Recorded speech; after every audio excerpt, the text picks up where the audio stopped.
अस्सलाम वालेकुम। शहीर सियालवी आपसे मुखातिब हूँ। अमरीकी पूरी दुनिया में जलील होना शुरू हो चुके हैं। ये वीडियो जो आपके सामने अब चल रही है, ये अमरीकी वज़ीर माइक पोम्पियो इटली के दौरे पे गया, पुरतपाक इस्तकबाल हुआ। एक सहाफ़ी उसके पास गई और कुत्ते के खाने वाला एक बैग उसे दिया कि रोज़ाना 3 मरतबा खाइएगा ताकि आप भी वफ़ादार बन सकें। इससे बढ़ के और कोई तस्लील नहीं हो सकती। और तस्लील क्यों हो रही है? जलील होने इनके मुकद्दर में था। इसने, ये वो वज़ीर है जिसने पाकिस्तान पर प्रेशर इम्पोज किया कि आप आसिया मलूना जो गुस्ताखा थी उसको भी रिहा करो, और कादियानी बुक सेलर जो गुस्ताखी पर मबनी मिर्ज़ा कादियानी की किताबों को बेचा करता था उसको भी रिहा करो। अब मैं सबूत के साथ आपको ये सारी चीज़ें दिखाऊंगा। मुझे इससे परवाह नहीं है, मैं जिस बंदे को बेनकाब कर रहा हूँ इसके बाद ही मुझे कत्ल कर दें, मुझे ये रोड एक्सीडेंट में मरवा दें या दरिया में फेंक में मरवा दें या मुझे नामालूम अफराद में कर दें, आई डोंट केयर। मेरे लिए मेरा ईमान ख़त्म नबूवत सल्लल्लाहु अलैहि वसल्लम सबसे पहले। अब देखते जाइए, रब्वा टाइम्स सबूत के साथ। ये रब्वा टाइम्स कादियानियों का ऑफिशियल पेज है फेसबुक पे और इन्हीं का यही अखबार है। 4 मार्च 2019 को ये लिखता है, president Trump appointed religious freedom commissioner calls on Pakistan to release Ahmadi book seller. President Trump ने पाकिस्तान के लिए एक वज़ीर अपॉइंट किया कि जनाब आप ये कादियानी बुक सेलर किताबें बेचने वाले को रिहा करो। फिर दूसरी खबर आती है 11 मार्च 2019, ठीक एक हफ्ते के बाद, the United Nation special rapporteur on freedom of religious expression criticised Pakistan for their behaviour towards Ahmadis. जो रवैया कादियानियों की तरफ है उसको क्रिटिसाइज़ किया कि आप इस तरह का रवैया ना करें, इन्हें बड़े प्यार से रखें कादियानियों को पाकिस्तान में। या अक़वाम मुत्तहिदा के एक शख्स ने हमें आके तनबीह की। तीसरा, उससे ठीक 6 दिन के बाद 17 मार्च 2019 को रब्बा टाइम्स लिखता है, the United states on Wednesday criticised Pakistan, ये दोबारा कहा गया कि criticised Pakistan for its treatment of Ahmadis and noted Pakistan's use of discrimination laws against Ahmadis। Mike Pompeo उनका वजीर पाकिस्तान को क्रिटिसाइज करता है कि कादियानी के खिलाफ जो कानून साजी की गई है, इनको जो काफिर करार दिया गया, इसको खत्म करो।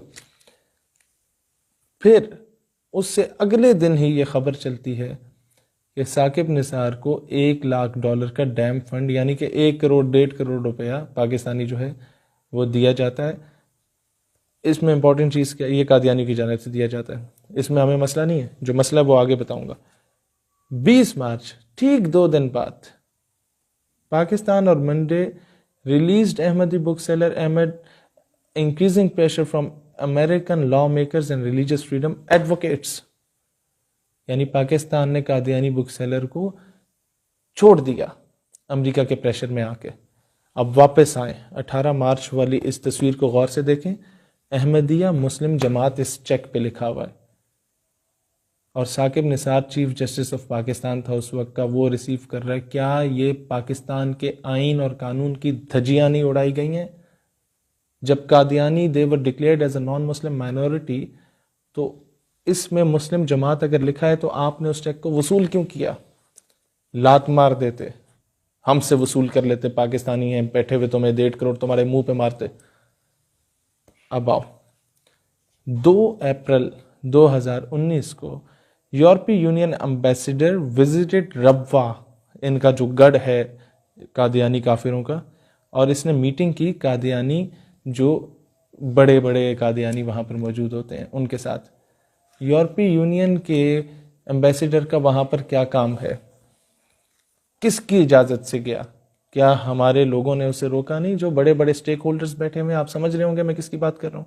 और ये वही यूरोपीय यूनियन का आपका एम्बेसडर है जिसे हमारे सरीना होटल में और बड़े बड़े होटल्स में, सरीना में तो मैंने खुद कई मरतबा देखा है, स्ट्रेटिजिक स्टडीज़ के सेमिनार के लिए बुलाया जाता है। और हमारे ये बड़े बड़े स्ट्रेटिजिक स्टडीज़ पढ़ने वाले जो बड़ी बड़ी यूनिवर्सिटीज़ के स्टूडेंट्स और प्रोफेसर्स और हमारे ऑफिसर्स होते हैं, ये इसे सुनने के लिए बैठे हुए होते हैं और इसके साथ तस्वीरें खींचना अपना एजाज़ समझते हैं।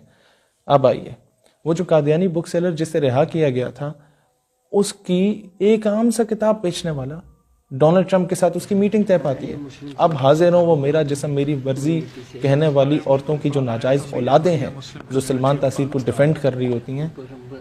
ये जो बंदा ट्रांसलेशन कर रहा है ना, ये शान तासीर, सलमान तासीर का बेटा है, जो बता रहा है, ट्रंप को शिकायत लगा रहा है पाकिस्तान के खिलाफ, ये कादियानी और सलमान तासीर का बेटा जो गवर्नर पंजाब रहा था, और शिकायत ये लगाई जा रही है कि जी हम कादियानी हैं, हम मुसलमान हैं, लेकिन ये पाकिस्तानी हमें मुसलमान नहीं तस्वर करते, आप काइंडली ये चीज़ दुरुस्त करें और हम पे बड़ा जुल्म होता है। सबसे क्या आज तक सलमान तासीर के बेटे की इतनी बड़ी गद्दारी पाकिस्तान से इसने की, ट्रंप के सामने जाके ये बात की, क्या शान तासीर की नेशनलिटी पाकिस्तान की कैंसिल की गई या नहीं की गई? क्या इस कादियानी और इसके ख़ानदान वालों की नेशनलिटी कैंसिल की गई या नहीं की गई? जिन लोगों ने इसे बाहर भेजा, बुलवाया, क्या उनकी नेशनलिटी कैंसिल हुई या नहीं हुई? इसके बाद लॉर्ड तारिक, जो, और ये कादियानियों का मिनिस्टर जो कि बरतानिया की पार्लियामेंट का मिनिस्टर है, basically this bastard is from Pakistan, Pakistani है बेसिकली, और हमारे बड़े बड़े वज़ीरों से, हमारे वज़राए आज़म से, और इस खासकर पीटीआई की गवर्नमेंट में तो सारे वज़रा से, बड़े बड़े वज़रा से इसकी मीटिंग हुई। ये कहता है कि हमने पाकिस्तानी हुकूमत को कहा कि आसिया मलूना को रिहा करो। I visited Pakistan not so long ago, and I'm sure many of us welcomed recent steps that the Pakistani government have taken in this respect of Asia Bibi, which we all welcomed from Pakistan. But we और हम आसिया मलूना को पाकिस्तान से बाहर आने पर, यहाँ पर आने पर खुशामदीद कहते हैं। ये कड़ियाँ कहाँ से मिल रही हैं? फैसला मैं आप लोगों पे छोड़ता हूँ। पाकिस्तान पाइंदाबाद।